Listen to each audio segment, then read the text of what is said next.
Thanks for joining us broadcasting from the bottom of the ocean floor. B-Side Productions on TV, Channel 3. YouTube channel presents the Deep Dive Podcast.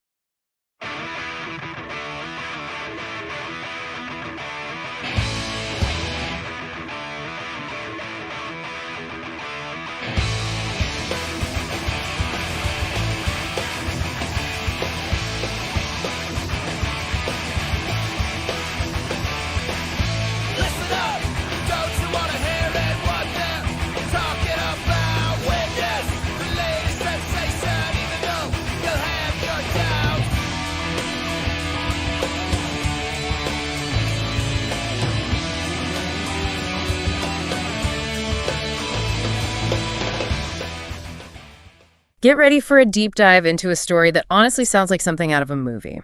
We're talking about the Sahara Desert, but not the one you're probably picturing. Yeah, not just endless sand dunes, right? Exactly. You want to know more about the recent flooding in the Sahara, and we're here to break it down for you. We've got some wild satellite pictures showing shimmering lakes where there used to be just sand. And we'll be looking at rainfall data and analysis from top meteorologists and climate scientists. It's really amazing. It turned one of the driest places on Earth into like a temporary oasis. I know. We're talking record-breaking rainfall. Yeah. It totally transformed the landscape and brought a revival of life to this super parched environment. But how did this even happen? What caused this sudden shift from scorching desert to a watery wonderland? Well, it all started way out in the Atlantic Ocean with an extratropical cyclone. Okay, so we've got a cyclone forming over the Atlantic, thousands of miles away from the Sahara. How did that impact such a distant and dry region? What's fascinating is this cyclone acted like a giant pump, pulling moisture from equatorial Africa and creating what's called an atmospheric river. An atmospheric river? What's that? Think of it like a massive pipeline of water vapor flowing directly into the heart of the Sahara. So this atmospheric river pumped a ton of moisture into the Sahara, but was that the only thing that caused this extreme rainfall? I mean, deserts are generally pretty dry, even when there's moisture in the air. Yeah, you're right. Deserts usually have things that prevent large amounts of rain. Yeah. But this event was like a perfect storm of meteorological factors. For example, the Atlas Mountains played a key role. Oh, interesting. How so? Well, as the moisture-laden air from the atmospheric river hit those mountains, it was forced upwards, and that caused it to cool really rapidly. Okay. And that causes intense condensation. It's like squeezing a sponge. Yeah. All that moisture had to go somewhere, and it came down as torrential rain. So the Atlas Mountains basically amplified the rainfall, turning what might have been just a moderate rain event into this record-shattering deluge. Exactly. Some areas of the Sahara got more than a year's worth of rain in just 48 hours. To give you an idea, the town of Aridia in Morocco typically gets a certain amount of rain in September. Right. But during this event, they got 4 times that amount in just a couple of days. It was crazy. Wow, 4 times the usual rainfall in a matter of days. It's no wonder this thing shocked scientists. Yeah, like totally overwhelmed any expectations based on the region's typical climate patterns. Yeah. Just the scale and intensity of this event has forced meteorologists to reevaluate their understanding of the Sahara's climate and its potential for extreme weather. It's a wake-up call, isn't it? Showing us that even the driest places on Earth aren't immune to the impacts of a changing climate. What are the broader implications of this? Is this a sign of what's to come?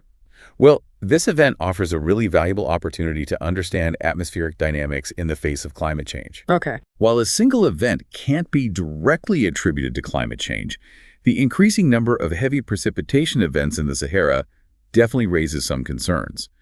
Researchers have documented over 38,000 heavy rain events in the Sahara over the past 2 decades. 38,000 heavy rain events in just 2 decades. That definitely suggests a shift in the Sahara's climate patterns.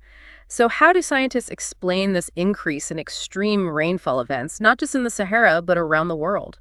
Well, as global temperatures rise due to climate change, the atmosphere can hold more moisture. Oh. Warmer air just has a greater capacity to absorb and hold water vapor. This means that when precipitation does occur, it's often more intense and concentrated, leading to events like the one we saw in the Sahara. So a warmer atmosphere means more moisture, and when that moisture is released, we see heavier rainfall events. It's a pretty sobering reminder of how climate change is altering our planet's weather patterns, even in the most unexpected places. It's forcing us to rethink our assumptions about what constitutes normal weather in various regions. Yeah. You know, this event, though dramatic, is part of a larger trend. The Sahara flooding and other similar events around the world serve as really crucial data points for scientists studying the impacts of climate change. So while the Sahara flooding event might seem like an anomaly, it's actually a powerful reminder that our planet's climate is changing in ways that we are still trying to understand. It highlights the complex and often unpredictable nature of climate change and underscores the need for continued research and adaptation strategies to better prepare for future events. And what's really interesting is this flooding wasn't just a destructive force. It also brought about some unexpected transformations to the Sahara.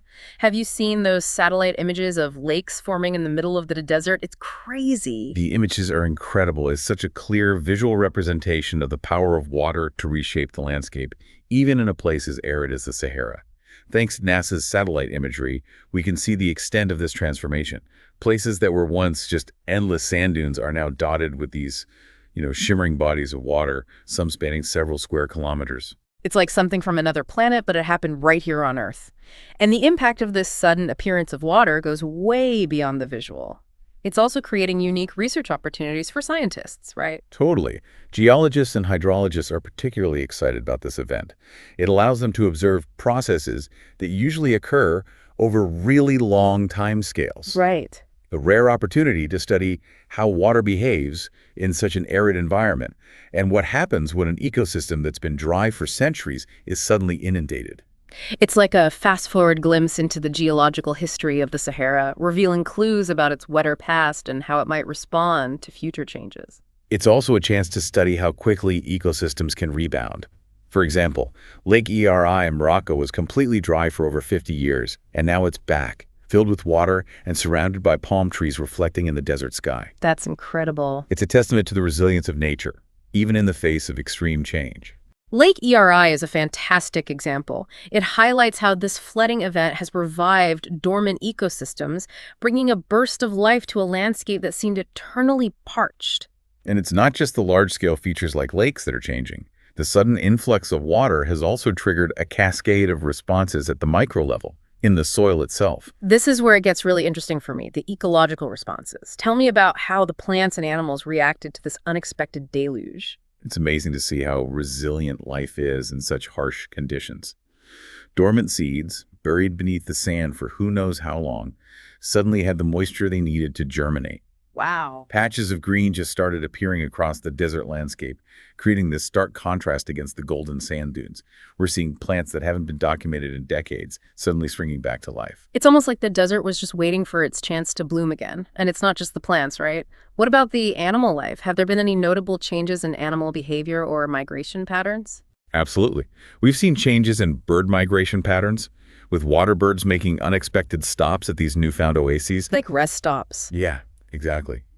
It's a reminder that even temporary changes in the environment can have a ripple effect on the entire ecosystem, attracting new species and altering established migration routes. It's like these birds got a surprise invitation to a desert party. Speaking of surprises, have there been any unexpected discoveries at the microscopic level? What's happening beneath the surface in the soil itself? That's one of the most fascinating chunks of this event. Microbiologists have found that dormant microorganisms in the soil have been awakened by the water. Oh, wow. These tiny organisms are essential for nutrient cycling, breaking down organic matter and creating fertile soil. Their revival could have long-term effects on the desert's ecology, potentially improving soil fertility and supporting the growth of new vegetation. It's like a hidden world beneath our feet that's suddenly coming to life, playing a vital role in the desert's recovery. And it underscores the interconnectedness of life, even in seemingly harsh and barren environments. Exactly. It highlights how everything is connected in an ecosystem, from the smallest microbes to the largest animals and plants. A change in one element can trigger a cascade of effects throughout the whole system. But with all this talk of scientific discovery and ecological revival, we can't forget the human impact of this event. Those satellite images of lakes might be captivating, but for many communities in the Sahara, this flooding brought about some pretty devastating consequences. Yeah, you're right. The human element of this story is really important. While all this water might seem like a blessing in such a dry region, it clearly came at a high cost for many. Especially in Morocco, the flooding had devastating consequences. Lives were lost, homes were destroyed, and infrastructure was severely damaged. And to make matters worse, many of these communities were still recovering from the earthquake that hit Morocco just last year. Oh, right, of course. This flooding event just added to the challenges they were already facing, adding another layer of hardship and displacement. It's a stark reminder of how vulnerable desert communities are to extreme weather events and the need for better preparedness and resilience-building strategies to cope with the increasing frequency and intensity of these events. So while this event has provided invaluable insights for scientists and sparked a resurgence of life in the desert, it's really important to remember the human cost and the urgent need to support these communities in their recovery and adaptation efforts. It's a complex story with both positive and negative aspects. It highlights how interconnected human societies and natural systems are, and underscores the need for a holistic approach to addressing the challenges of climate change. This leads us to the bigger picture, climate change. We've talked about how this flooding event, while not directly attributable to climate change, is part of a larger trend of increasing extreme weather events. What does this event tell us about the long-term implications of climate change for the Sahara and other desert regions around the world? The Sahara flooding offers a glimpse into a possible future, a future where extreme weather events become more frequent and unpredictable. While we can't predict the future with absolute certainty, the evidence suggests that as global temperatures continue to rise, we're likely to see more events like this, not just in the Sahara, but in other arid and semi-arid regions around the world. So the Sahara flooding is not an isolated incident, but a sign of things to come, a wake-up call to the global community. Exactly. It's a powerful reminder that climate change is already having a significant impact on our planet, and the consequences are only going to become more severe if we don't take action to address the root causes. And this brings us to a crucial question. How can we adapt to this changing climate? What strategies can be implemented to help communities in desert regions prepare for a future that looks increasingly uncertain and potentially volatile? That's the million-dollar question, and it's one that requires a multifaceted approach, combining scientific knowledge, technological innovation, and community-based adaptation strategies. That sounds like a great place to pause for now. In the next part of our deep dive, we'll explore the historical context of the Sahara, examine the efforts to understand the long-term implications of this flooding event, and delve into the strategies for building resilience in desert communities. We'll also take a look at the cutting-edge research happening right now, the tools scientists are using to unlock the Sahara's secrets, and the potential for human ingenuity and innovation to help us navigate the challenges of a changing climate. Stay tuned for part 2 of our deep dive into the Sahara. See you there.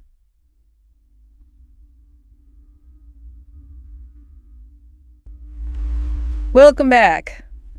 It's wild to think about, right? The Sahara, this huge expanse of sand and sun, was once a completely different environment. I know, right? It's so hard to picture a green Sahara, when you think of all the pictures we see. Right. But if we go back in time, like around 11,000 years ago, things were totally different. Yeah. We're talking grasslands, lakes, and even people living there thriving. Thriving. Like changes our whole idea of the Sahara as we know it today. So what happened? What caused this crazy shift from a green paradise to this super dry desert we see now? Was it like a big event that just dried up all the water? It wasn't like a sudden thing, actually. It was more of a gradual process driven by changes in the Earth's orbital patterns, which affected how the sun's energy was spread across the planet. Okay. And this, in turn, messed with monsoon patterns and rainfall, leading to a slow but steady drying of the Sahara. So instead of one event, it was a bunch of little shifts in Earth's orbit that led to this huge transformation. Can you explain how those orbital changes actually impacted the Sahara's climate? Okay, so think of it like this. The Earth's tilt and orbit around the sun, they aren't perfectly stable. Right. They go through these subtle cycles over thousands of years. Okay. They're called Milankovitch cycles, and they affect how much solar radiation reaches different parts of the Earth at different times of the year. And these changes in solar radiation directly affected the Sahara. Yeah. During the Green Sahara period, the Earth's orbit was set up so that the northern hemisphere got more solar radiation in the summer. Okay. This made the African monsoon stronger, pulling moisture from the Atlantic and dumping tons of rain on the Sahara. So the monsoon rains were basically the reason the Green Sahara stayed so lush, keeping the plants alive and the lakes full. But then, as Earth's orbit changed, the amount of solar radiation reaching the northern hemisphere in the summer decreased. Right. And that weakened the monsoon and eventually led to the Sahara drying up. Yeah, exactly. The monsoon rains that used to drench the Sahara started to weaken and move south.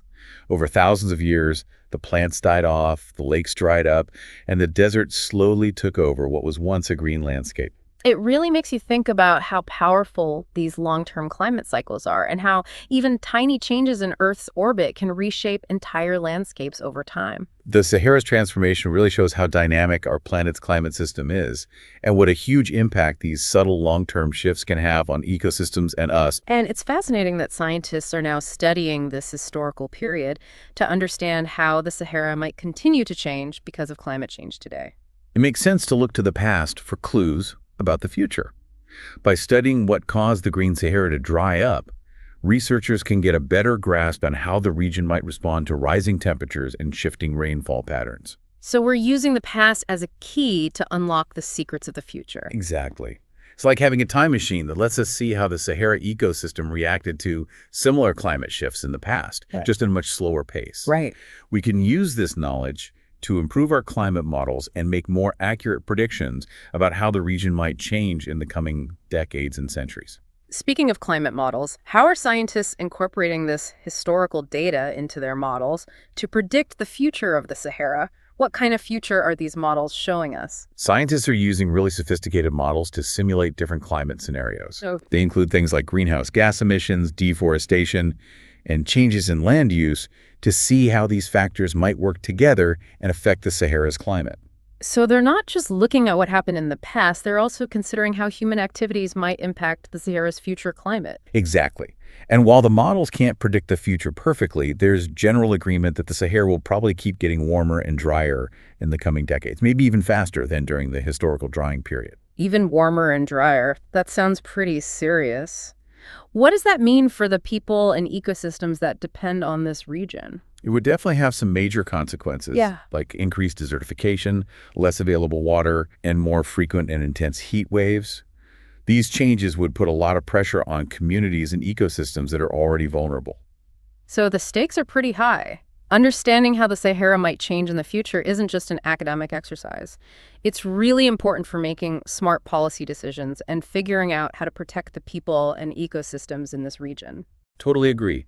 This knowledge is super important for making policy decisions, guiding adaptation strategies, and reducing the potential negative impacts of climate change in one of the most vulnerable regions on the planet. For example, understanding how rainfall patterns might shift can help communities prepare for water scarcity and develop more sustainable agricultural practices. That makes sense. Let's switch gears a bit and talk about the recent flooding event. Okay. How does this event fit into the bigger picture of the Sahara's past and potential future? What are scientists hoping to learn from this specific event to understand the future of desert ecosystems? This event has given scientists a ton of data, and they're still analyzing it. They're especially interested in how this sudden influx of water impacted the desert ecosystem, from the tiniest microorganisms to the larger plants and animals. Right. They're looking at how different species reacted to the flooding, which ones thrived and which ones struggled. It's like this flooding was a real-time experiment, giving us a unique look into how desert ecosystems handle sudden environmental changes.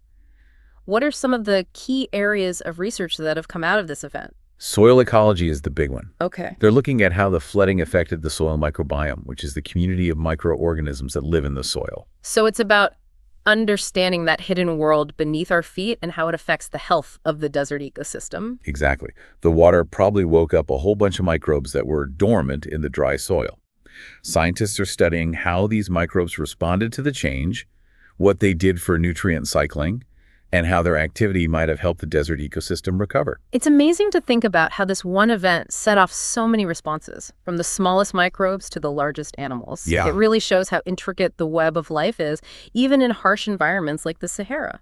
The Sahara flooding is a good reminder that life finds a way, even in the most unexpected places, and even the smallest creatures can play a big part in shaping the larger ecosystem. But we can't just focus on the ecological impact. We need to talk about the human impact of this event, too. We talked about the devastating consequences in Morocco, but what about the broader impact on people and the long-term challenges they face in this region? That's a really important part of the story. The people of the Sahara have a long history of adapting to tough conditions, but climate change is throwing some curveballs their way. Yeah. We need to look past the immediate impact of the flooding and consider what this means for the communities who live there in the long run. So how can we reconcile the scientific fascination with this event with the very real human suffering it caused? How do we help these communities adapt and build resilience in the face of a changing climate that seems to be bringing both unexpected floods and increasing aridity? It's complicated. We have to acknowledge the balance between studying and learning from these events and making sure we don't overlook or downplay the impact on people. Right. It's about finding ways to support these communities now and in the future, providing aid for their immediate needs while also investing in long-term solutions that promote sustainability and resilience. So it's about taking a holistic approach, recognizing how interconnected the scientific, ecological, and human dimensions of this story really are. Exactly. We need to approach this with empathy, recognizing the unique challenges faced by communities in the Sahara and working together to develop solutions that are both scientifically sound and culturally sensitive. And that leads us to adaptation strategies. What can we actually do to help communities in the Sahara and other dry regions around the world get ready for a future that seems so unpredictable? There are a lot of approaches, and often it takes a mix of traditional knowledge and new technologies. Right. One key area is water management. Okay. With rainfall patterns becoming more erratic, it's crucial to develop strategies for capturing and storing water during those rare periods of abundance. That makes sense. In a place where water is so scarce, every drop counts. What are some examples of these water management strategies? We can look to both traditional and innovative methods. Traditional techniques like building cisterns and reviving ancient water harvesting systems can be really effective. Right. But we can also explore more modern approaches like rainwater harvesting systems, fog nets, and even desalination where it's feasible to provide additional water sources. It sounds like we need a mix of using old wisdom and embracing new technology. Exactly. And along with managing water, sustainable agriculture is crucial. Traditional farming practices might need to change to deal with the changing climate. Okay. This could involve using drought-resistant crops, getting better at soil conservation, or even exploring new approaches like hydroponics or vertical farming, which need less water and can work in harsh environments. So it's about finding that sweet spot between respecting traditional knowledge and embracing innovation. Yeah. We need to learn from the past, but also be open to new ideas and technologies that can help us adapt to a changing world. Absolutely. We need to move beyond simply trying to hold on to the past and embrace new ways of thinking and doing things.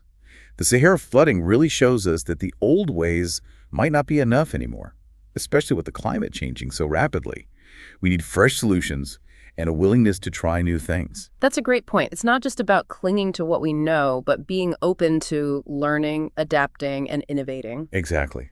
It's about fostering a culture of resilience, one that values flexibility, resourcefulness, and a willingness to learn and adapt as things change. The people of the Sahara have always been resilient, and we can learn a lot from their traditional knowledge and how they've adapted to challenging environments. So we've covered a lot. We've traveled back to the Green Sahara, explored the science behind the recent floods, and talked about the challenges and opportunities the people in this region face. But before we finish this part of our deep dive, let's bring it back to our listeners. What are the key takeaways from this discussion?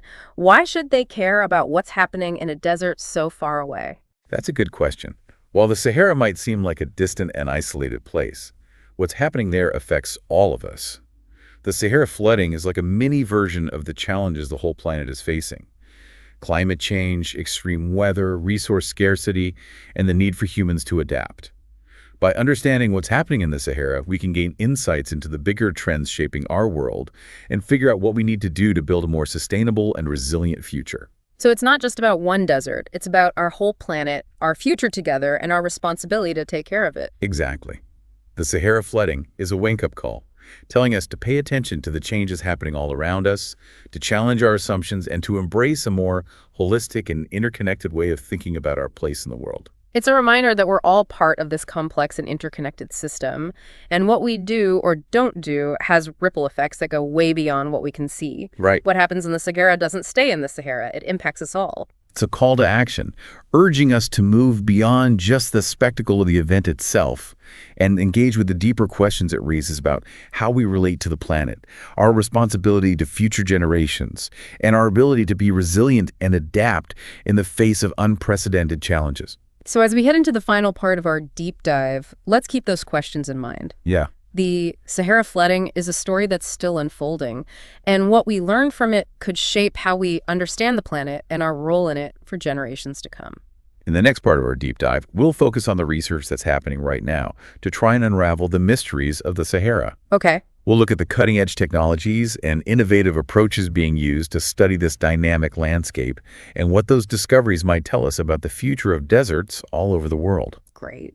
We'll also look at how human ingenuity can help us adapt to the challenges of a changing climate and explore how collaboration and innovation can help us build a more sustainable and resilient future for everyone. Sounds good.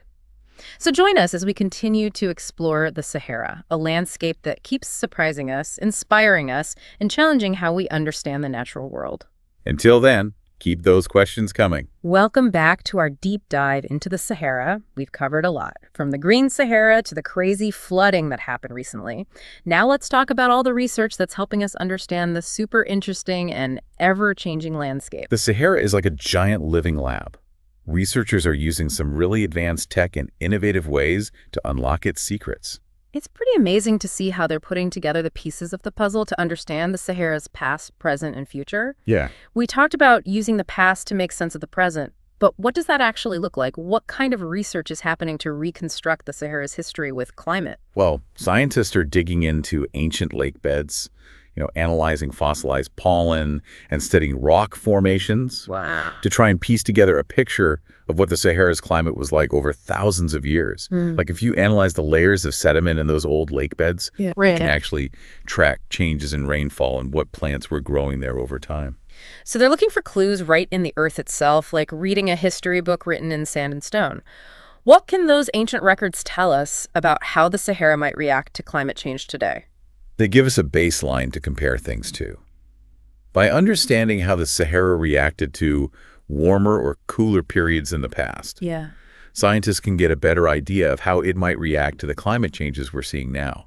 It helps them make their climate models more accurate and reliable. So it's like learning from history to get ready for the future. Speaking of which, what are some of the coolest technologies being used to study the Sahara right now? Remote sensing is a big one. Scientists use satellites and aircraft to collect data about the Earth's surface. Yeah. Things like how much vegetation there is, temperature changes, and even subtle shifts in the landscape.